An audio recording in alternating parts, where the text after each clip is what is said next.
오늘 예수님에 대한 세 부류의 사람에 대해서 말씀을 나누도록 하겠습니다. 이 세상에는 세 종류의 사람이 있다고 합니다.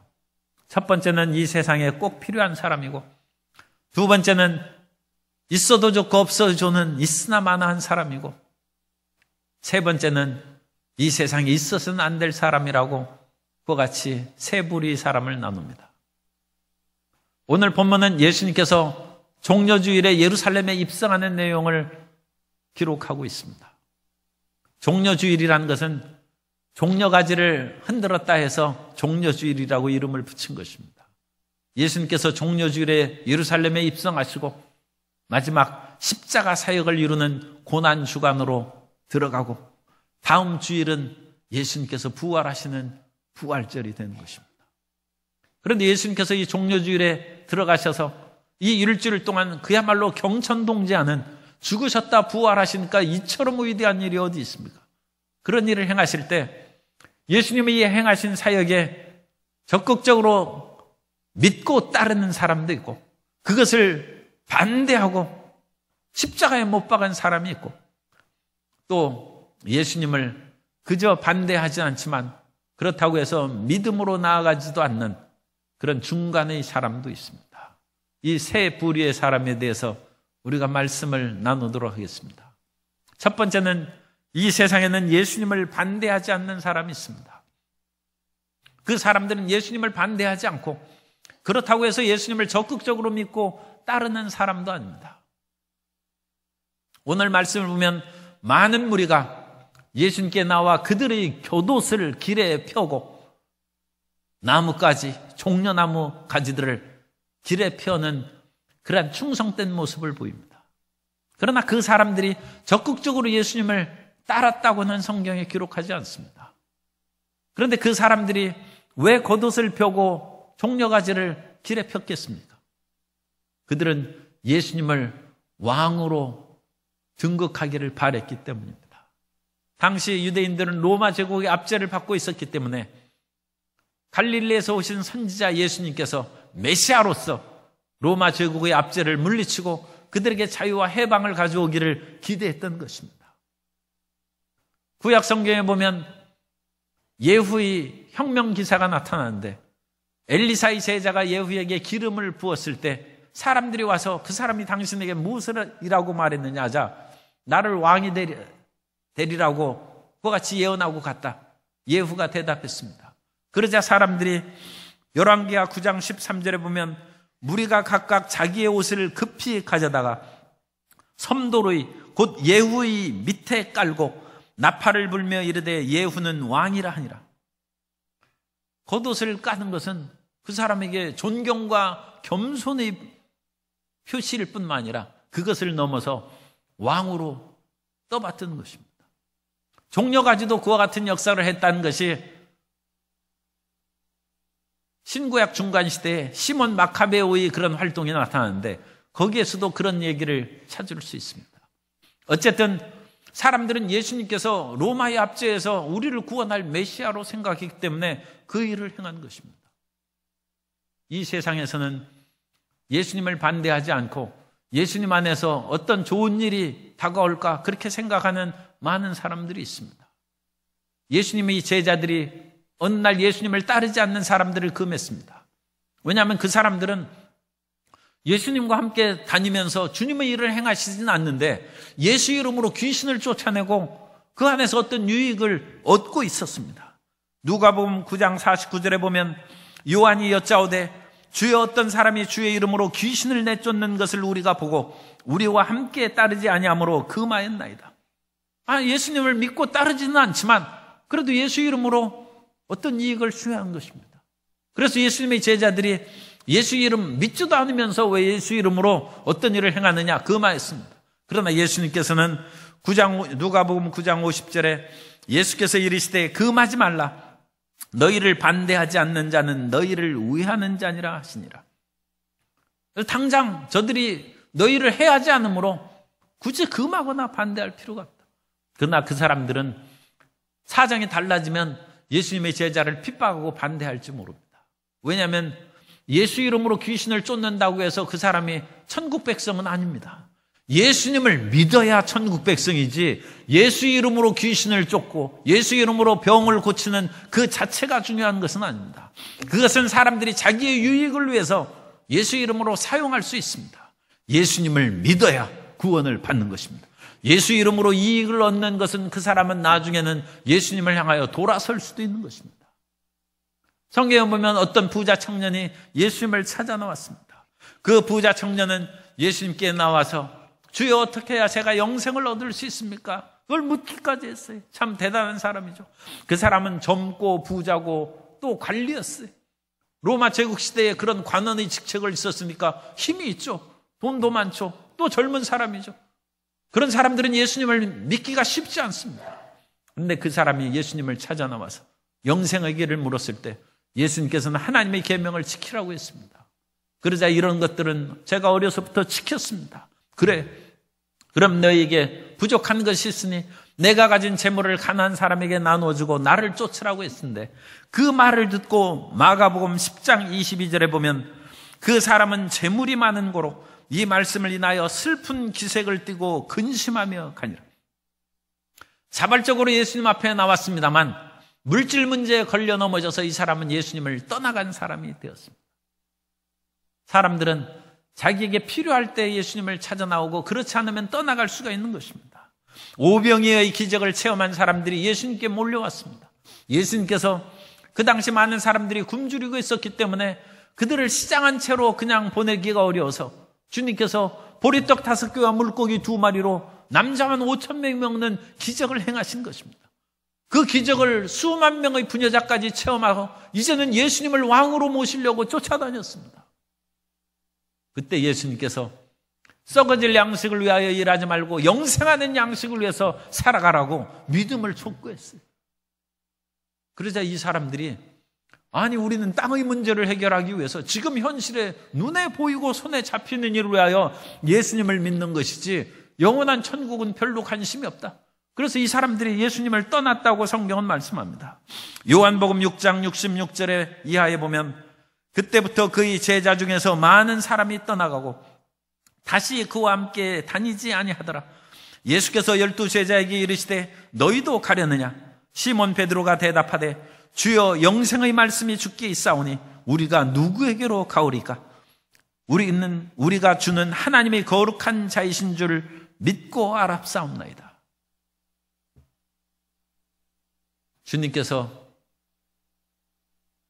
오병이어의 기적을 통하여 은혜를 베풀으실 때 사람들은 그것만을 바라고 나왔습니다만 예수님을 믿는 것은 영원한 천국을 가기 위하며 예수님을 믿는 것은 이 땅에 하나님 나라를 확장하는 사명으로 살기 위한 것입니다. 그 일을 수행하기 위해서는 주님께서 우리를 치료하시기도 하고 귀신을 쫓아내 주시기도 하고 오병이어의 기적을 베풀어 주신 것입니다. 그러나 그것만을 붙잡고 살아간 사람은 예수님을 제대로 못 믿을 수 있습니다.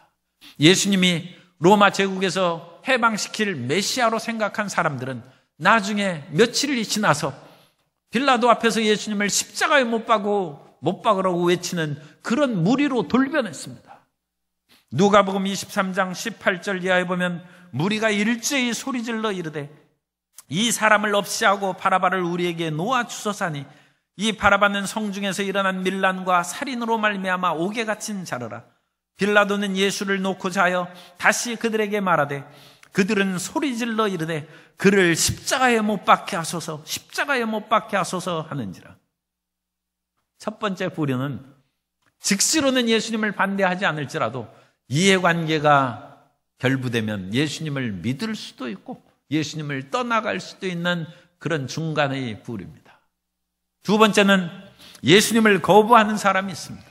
예수님을 적극적으로 반대하는 사람들입니다.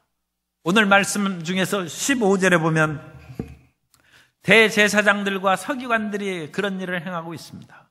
대제사장들과 서기관들이 예수께서 하시는 이상한 일과 또 성전에서 소리질러 호산나 다윗의 자손이여 하는 어린이들을 보고 노하여 예수께 말했다고 말씀합니다.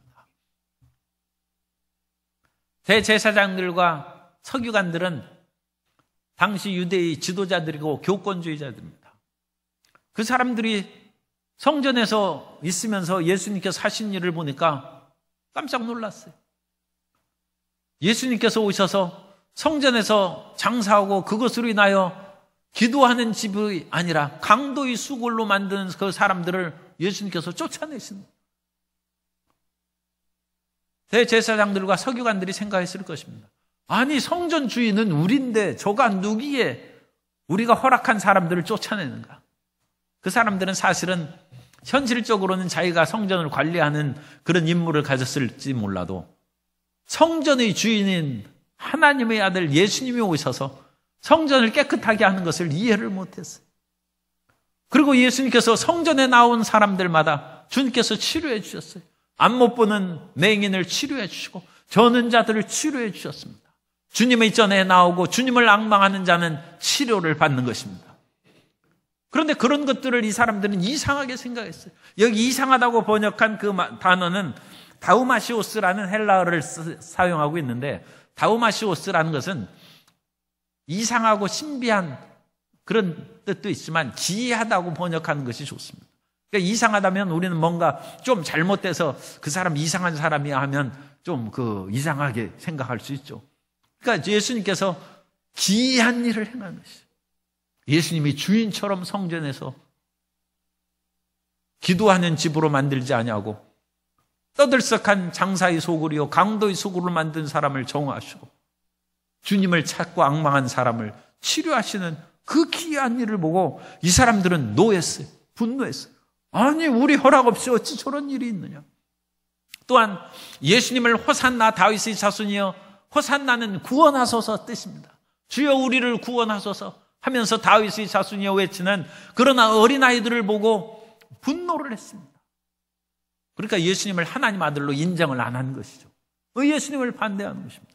하나님의 아들이 성전에 오셔서 하나님의 영광을 드러내는데도 그 성전에서 일하는 머슴들인 대제사장들과 서기관들이 주인을 분노하는 것입니다. 세상에는 가끔 이런 일이 있습니다. 하나님이 오셨는데도 불구하고 어둠에 속한 사람들이 빛을 싫어하고 거부하는 것입니다.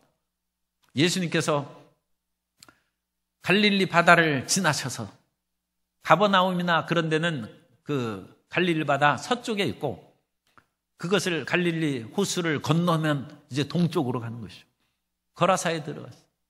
그런데 거라사에 가서 예수님께서 귀신 들린 사람을 쫓아냈어요. 그 귀신이 얼마나 그 사람을 많이 억압했던지 군대 귀신이 들렸다고. 군대는 그 당시 로마 군단 레기온이라는 단어를 쓰고 있습니다. 그 레기온은 6,000명 군사병력을 가지고 있어요. 6,000마리 군사가 들어있는 그 귀신 들린 사람이니까 얼마나 포악하고 또 힘이 센지 쇠사슬로 묶어놔도 그 쇠사슬을 끊어버리는 거예요. 그런데 예수님께서 그 사람을 치료해 주셨어요. 그때 그 군대 귀신들이 나가면서 그 당시에 거기서 돼지 떼가 있는 것을 보고 2,000마리나 되는 돼지떼 속으로 들어가서 그 돼지떼들이 갈릴리 바다에 치달려 내려가서 다 몰살하고 말았어요. 큰일이 났죠. 우리 돼지 2,000마리니까 이 물질적으로도 얼마나 경제적인 큰 손실이 났겠습니까? 그런 소식을 듣고 마을 사람들이 나왔어요. 누가복음 8장 35절 이하에 보면 사람들이 그 이루어진 일을 보러 나와서 예수께 이르러 귀신 나간 사람이 옷을 입고 정신이 온전하여 예수의 발치에 앉아있는 것을 보고 두려워하거늘 귀신 들렸던 자가 어떻게 구원받았는지를 본 자들이 그들에게 이르매 거라사인의 땅 근방 모든 백성이 크게 두려워하여 예수께 떠나가시기를 구하더라. 예수님께서 그 놀라운 역사로 귀신 들린 사람을 치료하고 복을 주셨으면 더 예수님을 모시고 우리 마을에 있는 귀신들을 다 쫓아내 주시고 어둠의 일을 멸하여 주옵소서 그래야 될 텐데 오히려 이 사람들은 두려워하고 예수님 제발 우리 마을로 들어오지 마시고 떠나가시라는 것입니다. 왜 그렇습니까? 우리는 어둠에 있는 존재들인데 빛의 예수님께서 오시면 어둠이 물러가는 것이고 어둠이 파괴되는 것입니다. 우리는 그냥 어둠 속에서 살겠다는 것입니다. 많은 사람들이 죄짓고 불의하고 추악한 삶을 사는 것을 알면서도 주님 앞에 선뜻 나오지 못합니다. 왜냐하면 내가 죄진 그대로, 불의한 그대로 내 식대로 살겠다고 고집을 부리는 것입니다. 빛이 오면 빛 속에 가서 어둠을 없애버리는 것이 아니라 피해서 어두운 채로 그렇게 어두움의 꿀을 먹고 어두움의 쾌락을 누리면서 그냥 살겠다고 예수님이 오시는 것을 받아들이지 않는 것입니다. 거라사인은 헬라인의 10개 도시, 데카폴리스 중의 한 도시입니다. 거기는 유대인들이 아니죠. 그런 헬라 사람들이 살고 있었기 때문에 예수님을 영접하지 않은 것 같습니다. 그리고 그 사람들은 부정한 유대인들이 짐승으로 여기는 돼지를 키워서 사업을 하고 물질적인 이익을 얻고 있었고, 그 사람들은 사람들에게 덕스럽지 않지만 돈을 버는 일에 더 몰두했을지 모릅니다. 예수님께서 오시면 그 모든 일을 접어야 될 위험에 빠질지 모릅니다. 그래서 예수님을 거부하는 것입니다. 또는 민족적으로, 인종적으로 예수님을 거부하는 경우가 있습니다. 서양 사람이 믿는 예수님이기 때문에 한때는 동양인 한국 사람들이 우리가 왜 서양 사람들이 믿는 것을 믿느냐 반대한 사람도 있었어요. 그러나 예수님은 민족과 인종과 남녀노유 빈부귀천을 초월하여 하나님이십니다.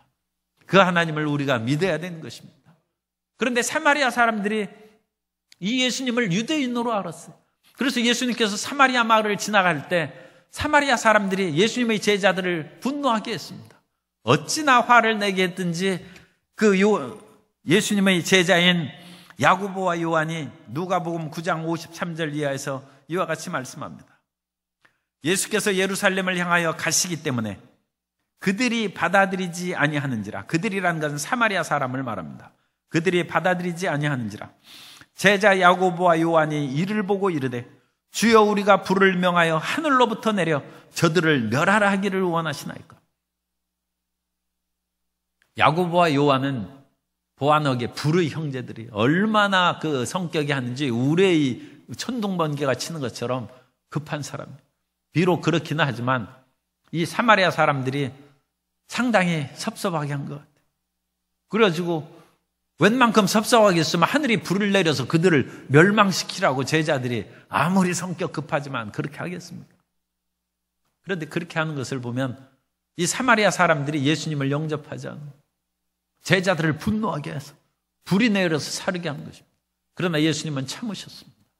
예수님은 우리 성경에는 있지 않지만 이 우리 성경은 중요한 사본을 토대로 해서 번역한 것이 우리 성경이고 그런 중요치 않은 그런 고대 사본들이 있습니다. 그런 여러 원본은 전해오지 않기 때문에 성경 사본을 통하여 성경을 만든 거예요. 그래서 중요하지 않은 사본에는 그런 내용이 들어 있습니다. 불을 내어서 멸하기를 원하십니까? 야고보와 요한이 얘기했을 때 예수님께서 대답하셨습니다. 너희가 무슨 정신으로 이 말을 하느냐? 인자가 온 것은 사람을 멸망시키러 온 것이 아니라 그들을 구하려 생명을 주러 왔노라. 그리고 예수님께서 용서하셨어요. 사마리아 사람들이 예수님을 푸대접하고 제자들을 분노케 했지만 주님께서는 이 반대자들을 기회를 주시는 거예요. 그리고 예수님이 그냥 지나가셨어요. 이 세상에서는 예수님을 반대하고 예수님을 믿는 제자들을 핍박하고 고통스럽게 하는 사람들이 많이 있습니다. 심지어 그런 예수님을 믿는 사람 가운데는 하나님 불을 내려서 저 반대자들을 멸망시키는 것이 합당하지 않습니까? 하고 야고보와 요한처럼 외치는 사람도 있어요. 그러나 주님께서는 기다리라고 하십니다. 예수님께서는 이 땅에 계실 때 인자를 모독한 사람들을 용서하셨어요. 누가복음 12장 10절에 보면 누구든지 말로 인자를 거역하면 사하심을 받으려니와 성령을 모독하는 자는 사하심을 받지 못하리라. 그러나 이 예수님께서 마지막 때에는 보좌에 앉아서 예수님을 믿지 않고 예수님을 거역하고 반대한 모든 사람을 심판하실 것입니다. 처음 예수님께서 오신 것은 십자가를 지심으로 우리를 용서하시기 위해 오셨고 다시 오실 예수님은 이 세상의 모든 사람들을 심판하실 것입니다. 그러므로 반대자들은 지금 평안하고 안전하다 할지라도 너무 안심해서는 안 되는 것이죠. 우리 안에서는 반대자들이 없습니다만 그 반대하는 그 모든 사람들은 주님의 심판 앞에 놓여 있는 것입니다. 두 번째 불의의 사람은 예수님을 노골적으로 반대하고 적극적으로 대적한 사람입니다. 세 번째 부류의 사람은 예수님을 끝까지 믿고 따른 사람입니다. 우리는 예수님을 끝까지 믿고 따르는 하나님의 자녀인 줄로 믿습니다. 그래서 우리가 이런 믿음을 가진 것은 내 스스로 믿은 것이 아니라 성령께서 우리에게 믿음을 주시고 깨우침을 주신 것입니다. 고린도전서 12장 3절에 보면 그러므로 내가 너희에게 알려노니 하나님의 영으로 말하는 자는 누구든지 예수를 저주할 자라 하지 아니하고 또 성령으로 아니하고는 누구든지 예수를 주시라 할 수 없느니라. 우리는 성령으로 말미암아 예수님을 주님이라고 고백한 것입니다. 성령으로 예수님을 그리스도로 믿는 모든 성도님인 줄 믿습니다. 이것은 하나님의 은혜입니다. 하나님께서 믿음을 주셔서 우리가 구원받도록 은혜를 내려 주신 것입니다. 에베소서 2장 8절에 보면 너희는 그 은혜에 의하여 믿음으로 말미암아 구원을 받았으니 이것은 너희에게서 난 것이 아니요 하나님의 선물이라. 우리 모든 성도님들은 믿음으로 구원받는 선물을 받으셨습니다. 예수님을 믿으십니까? 그럼 우리 옆에 계신 성도님에게 축복하겠습니다. 성도님은 하나님의 선물을 받으셨습니다. 하나님의 선물을 받으셨어요. 구원의 선물을, 놀라운 하나님께서는 우리에게 선물도 주셔요. 대통령이 선물을 주셔도 우리가 기쁘지 않습니까? 그런데 하늘과 땅을 지으시고 이 땅의 삶뿐 아니라 영원한 세계의 삶을 이끌어 가신 하나님이 구원의 선물을 주신 것입니다. 그러면 구원의 선물을 받았으면 우리도 응답해야죠. 손바닥이 두 개가 마주쳐야 소리가 나지, 하나님께서 은혜를 주셨으면 은혜를 우리가 믿습니다, 아멘하고 받아들여야 되는 것입니다. 그러므로 로마서 10장 10절에 보면 사람이 마음으로 믿어 의에 이르고 입으로 시인하여 구원에 이르느니라. 그리고 우리가 마음으로 믿고 하나님께서 우리 스스로 천국 갈 수 없어요. 오늘날 아무리 과학을 발달해도 달에는 착륙했지만 화성도 못 가지 않습니까? 그런데 이 화성, 이 별들은 겨우 태양계예요. 우리가 아는 과학적 지식으로는 이 태양계는 은하계의 한 부분에 불과해요. 은하계의 가장자리에 있습니다. 은하계가 얼마나 큰지 몰라요. 그런데 이 은하계는 하나의 로컬 갤럭시에 불과합니다. 이 하나의 갤럭시예요. 하나의 은하지, 이 은하들이 또 수없이 많이 있어요. 그런데 이 태양계를 지나서 은하를 지나서 아직 화성도 못 갔는데 어찌 천국을 가겠습니까? 어찌 천국을 가겠습니까? 하나님의 은혜로 천국 갑니다. 그런데 은혜로 천국 간다고 했으면 그 은혜로 주신 티켓을 우리가 받아 챙겨야지, 그 티켓 던져버리면 비행기 못 타죠. 천국 가는 비행기 못 타죠. 그럼 우리는 마음으로 믿고 입으로 시인해야 하는 것입니다. 그리고 어떤 그런 세상의 어려움과 핍박이 다가와도 우리는 예수님 믿고 살겠다고 마음에 다짐하고 작정해야 됩니다. 사람이 세상에 살아가는 여러 가지 일들을 견주어 보고서도 나는 예수님 믿는 것이 더 성공이라는 결단을 내릴 때 우리는 세상에서 타협하지 아니하고 세상의 유혹에 끌려가지 않습니다. 그것을 예수님께서 망대를 짓는 비유를 통해서 말씀하셨어요. 망대는 우리 원두막 같은 그런 거예요. 그래가지고 이스라엘 사람들도 포도원이나 감람나무 있으면 거기에 망대를 높이 세워가지고 그걸 누가 도둑질하지 못하도록 지키고, 또 짐승들이 와서, 여우도 포도 따먹는 얘기가 이소부야에 나오는 것처럼 포도도 그런 짐승들이 해하지 못하도록 지켜야죠.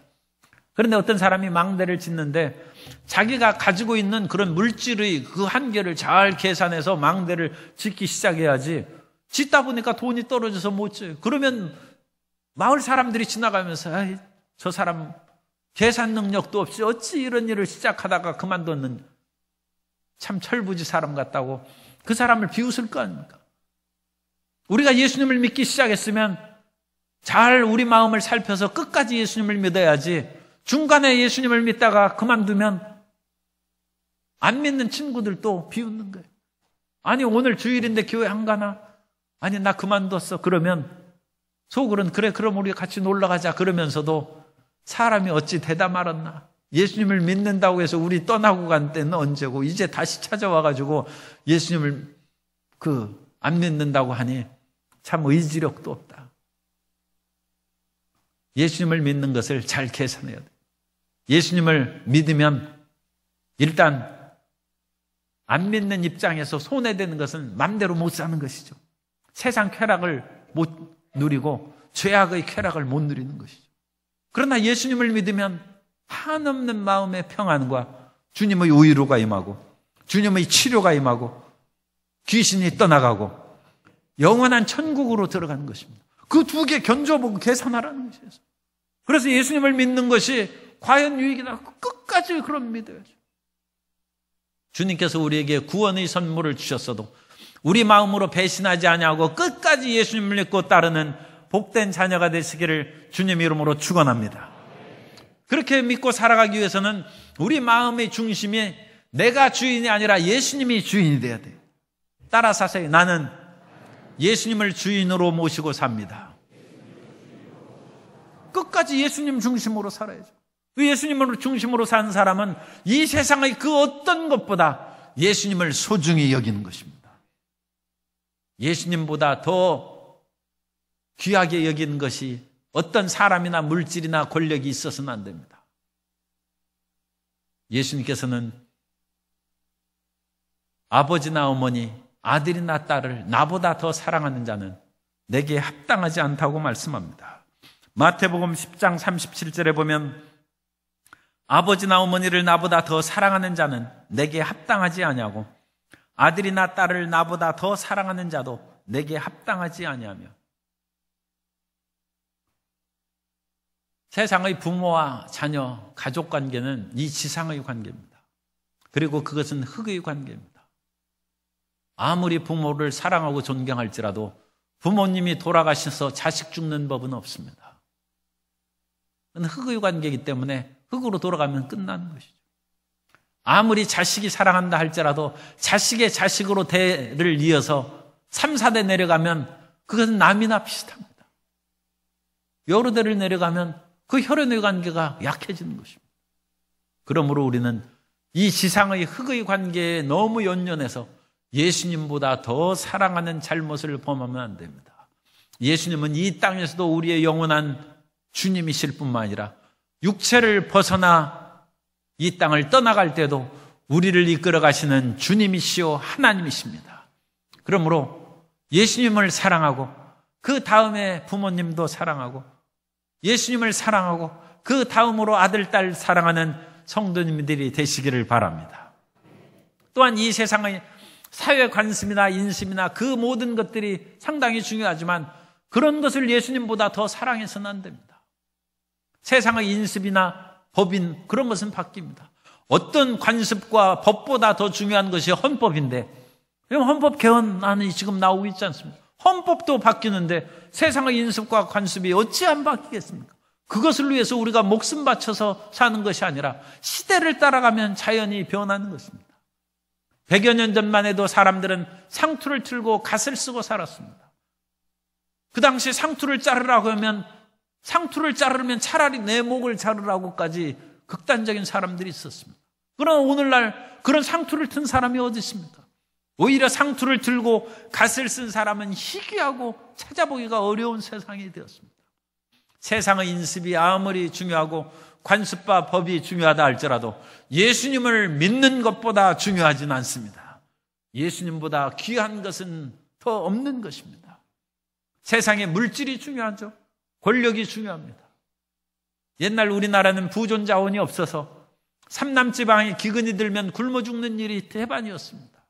그렇기 때문에 이 좁은 땅에서 먹고 살기 위해서 권력 투쟁을 했어요. 그래서 과거 시험 봐야죠. 과거 시험을 왜 봅니까? 살기 위해서. 권력을 잡고 다른 사람에게서 물질을 얻기 위해서 권력을 잡은 것입니다. 그래서 권력을 잡은 사람들은 수없이 탐관오리가 됐어요. 왜냐하면 살기 위해서 과거 시험 공부하고 권력을 잡았으니까 그럴 수밖에 없죠. 그러나 오늘날 자기를 위하여 권력을 잡은 사람들의 최고 위치에 이른 사람의 비참한 결과를 우리가 보고 있지 않습니까? 우리나라 사람들이 권력에 대한 집념이 너무 강해요. 그래가지고 여러 최고 지도자들이 막 그렇게 권력의 자리에서 물러났을 때 고통받는 것을 알면서도 그 마음을 떠나지 못합니다. 그러나 권력을 잡은 자는 국민을 위해서 일해야 됩니다. 자기 유익을 일해서 권력을 잡은 자는 그건 불행하게 되는 것입니다. 그리고 그 권력을 잡아도 권불 10년이라는 냇물처럼 오늘날에는 권불 5년이에요. 5년을 못 가요. 사람의 인생이 짧은 것 같아도 인생이 상당히 깁니다. 인생이 7, 80이고 그리고 100세 시대가 왔는데 5년, 10년 권력 잡아도 그 다음이 중요해요. 끝이 중요하죠. 그러므로 우리는 영원한 생명의 길, 영원한 평안의 길, 영원한 진리의 길로 인도하시는 예수님을 더 귀하게 여겨야 됩니다. 물질보다 귀한 것이 예수님이시고 권력보다 귀한 분이 예수님인 것입니다. 그러므로 예수님 중심으로 우리가 살아감으로써 이 세상의 물질과 권력과 부모와 자녀와 세상의 인습과 법에 끌려다니는 그런 삶을 살지 말고 예수님을 가장 존중히 여기며 살아가는 주의 자녀들이 되시기를 바랍니다. 그리고 그와 같이 예수님을 가장 중심으로 모시고 살아가기 위해서는 첫째 되는 그 비결이 예수님을 사랑하는 것입니다. 사람은 사랑을 위해서 모든 것을 바치는 사랑의 존재. 사람은 사랑으로 창조되었기 때문에 그렇습니다. 그렇기 때문에 우리는 예수님을 사랑하면 이 모든 것을 할 수 있습니다. 그런데 사랑한다고 예수님만 사랑하고 모든 것을 다 버리는 것은 아니에요. 예수님을 가장 사랑하고 부모, 자식을 조금 덜 사랑하고 물질도 예수님 사랑하는 것보다 조금 더 사랑하고 권력도 우리가 사랑할 수 있어요. 그러나 예수님보다 덜 사랑하고 하면 하나님께서 권력도 주신 것입니다. 예수님을 두려워서 3번이나 부인하고 배신한 베드로를 예수님께서 부르셔서 이 모든 사람들보다 나를 더 사랑하느냐? 좀 더 사랑해야죠. 예수님께서 그렇게 물으심으로 베드로를 치료한 내용이 요한복음 21장 15절에 말씀합니다. 그들이 조반 먹은 후에 예수께서 시몬 베드로에게 이르시되 요한의 아들 시몬아 내가 이 사람들보다 나를 더 사랑하느냐 하시니 이르되 주님 그러하나이다. 내가 주님을 사랑하는 줄 주님께서 아시나이다. 이르시되 내 어린 양을 먹이라 하시고 예수님보다 더 사랑하는 것이 없으면 성공입니다. 세상에 필요한 것들이 많이 있습니다. 그러나 예수님을 정녕 사랑해야 됩니다. 그래서 예수님과 하나로 사는 것이 우리 마음의 소망이 되고 열망이 되어야 됩니다. 예수님을 가장 사랑하면 예수님과 항상 있고 싶어 하죠. 그러니까 예수님과 항상 있고 싶어 하니까 기도하는 것이고 예수님과 항상 있고 싶어 하니까 말씀을 읽는 것이고 예수님과 항상 함께 있고 싶어 하니까 예배를 드리는 것이고 그 예수 사랑을 전하는 것이 전도고 그 예수 사랑을 함께 나누고자 사랑과 행복 나눔 초청 행사를 하는 것입니다. 새 가족을 초청해서 함께 예수님 안에서 살도록 하는 것입니다. 예전에 결혼식 할 때는 그 주례사에 그 말을 꼭 했어요. 뭐냐? 이제는 신랑과 신부가 슬플 때나 기쁠 때나 아플 때나 건강할 때나 평생 사랑하고 의지하고 돕고 살아가게 해달라고 그 얘기를 하는 것입니다.